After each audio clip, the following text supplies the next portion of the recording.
Welcome to Resilience and Resolve with Lance Drury.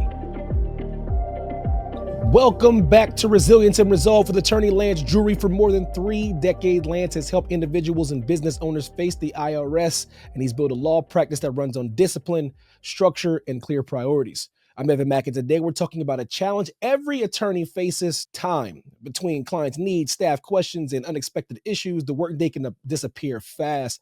Lance is here to share how attorneys can manage their time without burning out and how small changes can make a big difference. Lance Drury, my man, what's going on?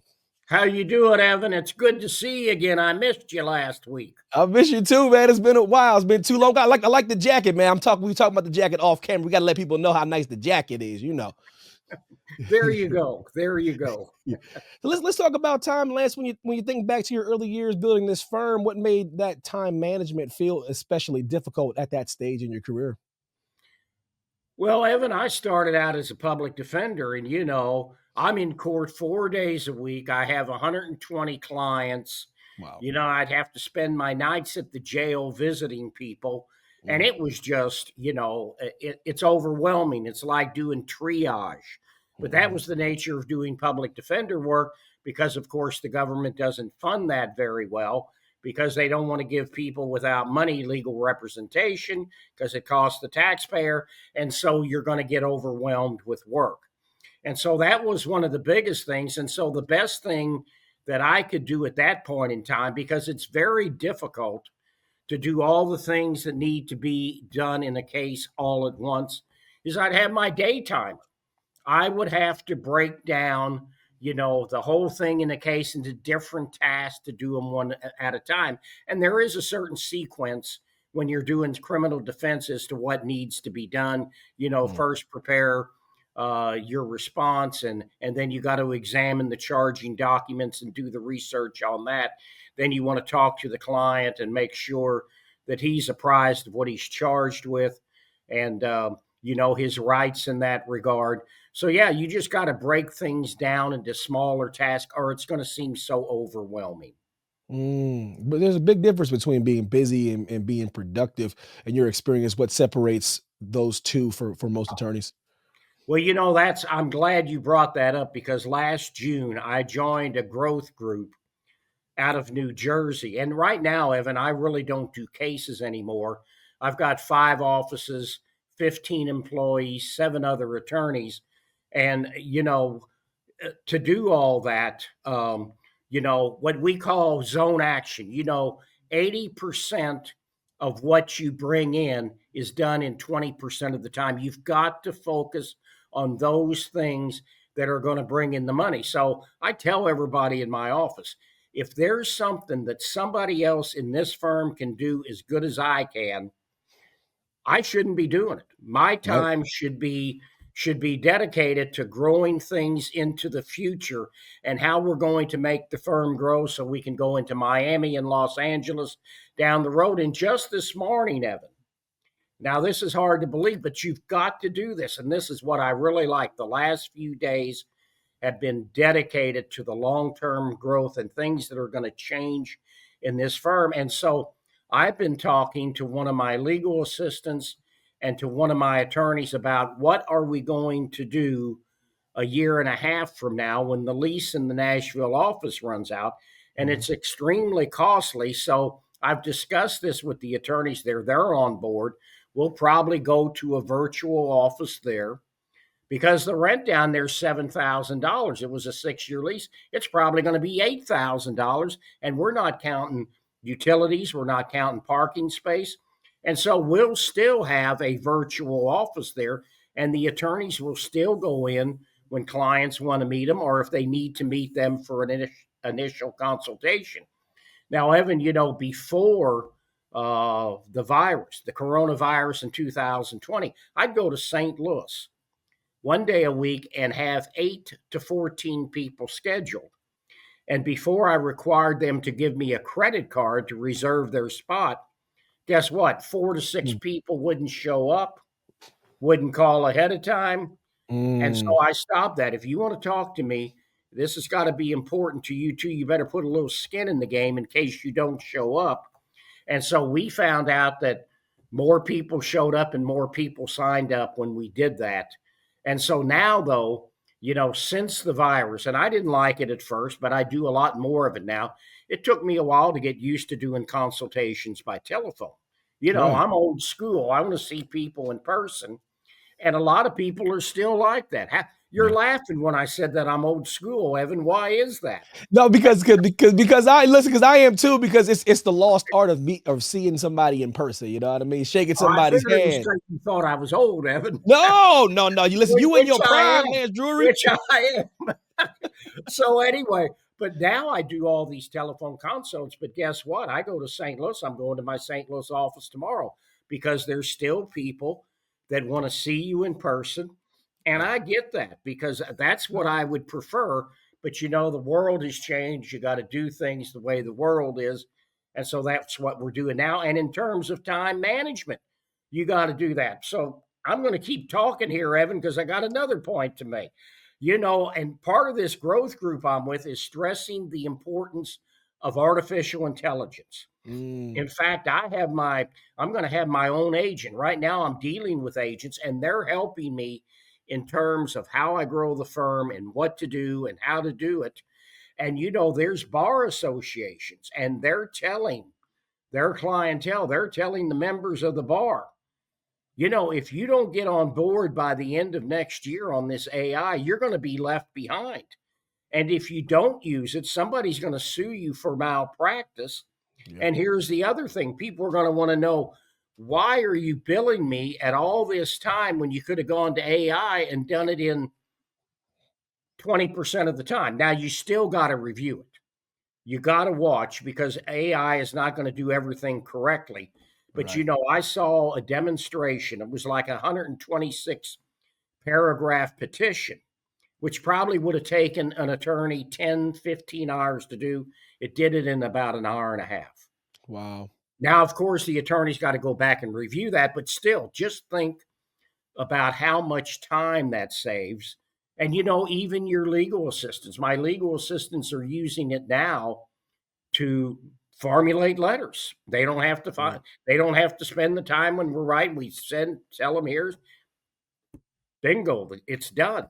And so that's the type of thing that attorneys are going to have to get on board on in terms of being cognizant of their time and mastering their time so they're more productive. Anybody can stay busy, but Right. that doesn't mean you're doing the best possible job for your client. Mm. You've seen countless lawyers struggle with that time over the years. Do you have a story or a moment, either in your own practice or someone with that poor time management caused a problem that they could have been avoided? Oh, absolutely. I mean, it happens all the time that, because they didn't calendar things properly, they didn't have a centralized system. In fact, we do it twofold. I do it and I have one of my legal assistants calendar those deadlines so that we have a backup system there. But yeah, I've seen attorneys miss U.S. tax court deadlines. I've seen them miss deadlines for appeals and regular court. So it happens all the time if you're not doing what you need to do. And a lot of it is a problem of organization. You've got to be organized. And a lot of attorneys are not well organized. And you've just got to get that together. You got to get yourself a time, get yourself a centralized place where you've got all your appointments on the calendar, all the things that you need to do. You can check them off as you go. If you can't get to them, then you can put them out another week or whatever. But make sure you have it calendared for all those deadlines so you don't miss anything important. Hmm. Attorneys deal with constant pull in different directions. How can someone create that structure in a day that feels, like unpredictable? Well, that's going to happen. It's the nature of the beast. When I was a public defender, when I was in private practice, what I do now, no 2 days are alike. Hmm. And so, yeah, there are days when you're going to come in and you've got your to-do list. And guess what? At the end of the day, your to-do list is growing. And so, yesterday morning, Evan, I was in the office at 4:45 because I knew come 7 o'clock, everybody else was going to be in the office. They were going to be demanding my time. So, I love a lot of attorneys don't want to do this, but I love working Saturday and Sunday mornings because there's nobody around, there's no Mhm. phone calls, and I can catch up on all my emails, go through my calendar, plan the next week, see what needs to be done. So you got to create that free time. You need to block in time for certain projects and don't forget to use that time. That blocking of time for certain projects is extremely important, and make sure you calendar it and make sure your support staff knows it so you don't get interrupted or they don't schedule something for you during that time. Mm. Deciding what deserves your attention, though, isn't always straightforward. How can an attorney kind of sort out what's urgent and needs to be prioritized? How do they do that? Well, it's pretty clear in this business, Evan. If somebody's getting zapped with a levy notice, and if you don't do anything right away, they're going to get levied. That's high priority. Those cases are a revenue officer case.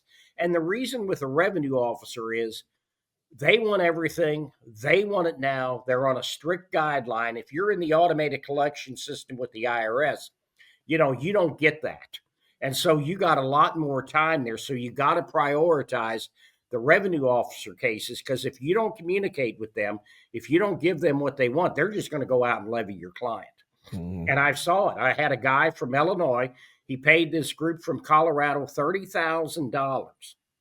He came to me one morning, one afternoon, and he wanted to guarantee we could get these two levies lifted. He owed over $1 million.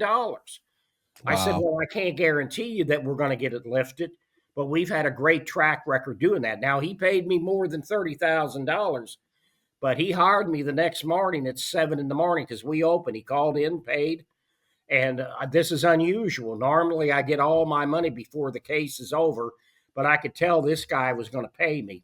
And Yep. so I didn't take it all because when you got a revenue officer, you got deadlines, you got to get them done now. So the next day, before the day was over, we got both levies lifted. Within a month, we got him a deal. He was so satisfied, it wasn't even funny because the group in Colorado had gotten him stuff at the last minute. They didn't do their job. It was all a rush and they didn't communicate very well. And you've got to watch out. There's a lot of bad actors in this industry. So Mhm. I tell everybody go to Google reviews. We're a 4.8 out of 5 in St. Louis. We're a 4.9 out of 5 in Nashville, Tennessee. We couldn't do that if we didn't do the work. Everybody says, we talked to, I think it was the last time I did this show, the importance of advertising. You can be the greatest attorney in the world, but if nobody knows who you are, guess what? You're not going to get any work. And Yep. attorneys think it's beneath them to advertise. Well, that's fine, but don't look to grow your firm if you're not going to be advertising. But here's the deal, Evan. Advertising gets them in the door, but it's the work that you do for your client that gets them to come back or to refer somebody else to come to you to do that. So you got to do the work once they come in through the door. Mm. Interruptions are a part of the job, though, Lance. What helps attorney handle those interruptions without losing that everyday workflow? Well, one of the things that I tried to do unsuccessfully was to have them only talk to me like in two hour blocks in the morning and the afternoon. But you sometimes you have to get interrupted. Things come up that they demand an answer from an attorney. The legal assistants, while they're great and they can do a lot of things, they can't give legal advice, and so sometimes you just have to do that. But as long as you have everything in a central place, as long as you're organized, as long as you have your to-do list, as long as you have your deadlines calendared, you can deal with those interruptions. And I think one of the things that helps is if I get in here early every morning, I can get a lot of work done. And that alleviates a lot of the stress because by 11 o'clock, I have most of what I need to do. And then you can be interrupted the rest of the day because you've already won the day because, you got in here early. What Benjamin Franklin say, early to rise makes a man healthy, wealthy, and wise. And that is it. You got to get up early. You got to get in there early. I got an attorney who manages my Nashville office, and he's always stressed out. Took me forever to get him to come in at 9 in the morning. He'd get there at 10 a.m. Oh, I'm so stressed out. I said, Matthew, if you would get in there early, you wouldn't be so stressed out. And he had other Yep. attorneys that he had, and they'd interrupt him. And I said, that's because they've been in there working for 2, 3 hours already. Yep. So, if you're running an office, you can't come in like you're a banker and just, come in the middle of the morning, because you're going to be under constant stress because you're always going to be behind. But what about rest though? That's something that lawyers tend to skip. Why can stop stepping away even briefly kind of improve your productivity, improve your clarity in how you work? You're asking the wrong person that question. I got to confess, and I agree with that wholeheartedly, because I can tell when I'm here 7 days a week, and I do it all the time. But I don't consider working Saturday and Sunday mornings as I still got my afternoons and evenings, and that's all I need. And it's much better than doing housework. I don't do housework. I do some laundry. I don't do any yard work. So people are doing that. I don't do that. I work instead. So what's the difference? Yep. But I still get my free time. But I didn't have a vacation for almost 20 years. I went to New Orleans, and I still worked an hour or two a day while I was there. But it was great to get away, just to Yeah. travel. And in March, and I consider this a vacation, I'm going to Las Vegas. I'm not crazy about Las Vegas, but I've known a woman for 25 years who loves it. She's going to go with me, but I'm going to an investment conference. So I said, I'll go to the investment conference during the day. You can gamble during the day. And I don't like to gamble, Evan. I got enough vices.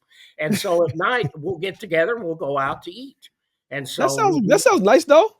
yeah, I'm going to be sitting there. I'm going to be learning. It's going to be a passive deal. It's not like I'll have all this stress. So to me, and any time I can learn, to me, that's not stressful at all. That's what I like to do. And a lot of people, they want to give this up. This is what keeps me going. And people say, when are you going to rest? When are you going to stop? I said, on the day they bury me, I'm going to have 3 appointments. The day that I'm buried is the day I'm going to stop learning. If you don't keep learning, Evan, I probably talked about this before, and I'm talking a lot today, but I'm going to tell you this, is that, I'm an old dog, but you can still teach an old dog new tricks. I didn't want to do flex work, but I knew if I had to do that to get great people. So I've done Right. flex work. All my legal assistants work 4 days a week, 10 hours a day. I was totally against remote work. I did this leadership course for 16 weeks early last year. That taught me remote work. My remote workers are the best workers I got. The one guy works from early in the morning, late at night, works weekends. He is so dedicated to the firm, it's not even funny. He moved from LA to San Antonio just to build up the state of Texas for the firm. And now we're learning about all these virtual offices in lieu of brick and mortars. You're not going to bring in the revenue, but the thing is, the profit margins will be higher. We can help more people out by expanding. So yeah, you got to keep learning. You got and artificial intelligence. If you don't do this, and I'm like everybody else. I don't like change, but the older I get, the more I adapt to it, because I know my primary goal is to grow this business, to help as many people as possible. And if I don't learn how to do things differently, keep up with the times, I'm going to be behind. No question. No question about it. Lance, for an attorney listening right now who feels overwhelmed by tasks and deadlines, what's the simplest starting point to regain that control of their schedule? Well, I think there's a lot of time management programs out there, not only through their respective bar associations, but you can go online and you can find all these time management courses. And if you're an attorney, I'm sure you could just Google time management for attorneys and get you a planner. And that's where you should start if you want to get all this under control. Lance, my brother, thank you so much.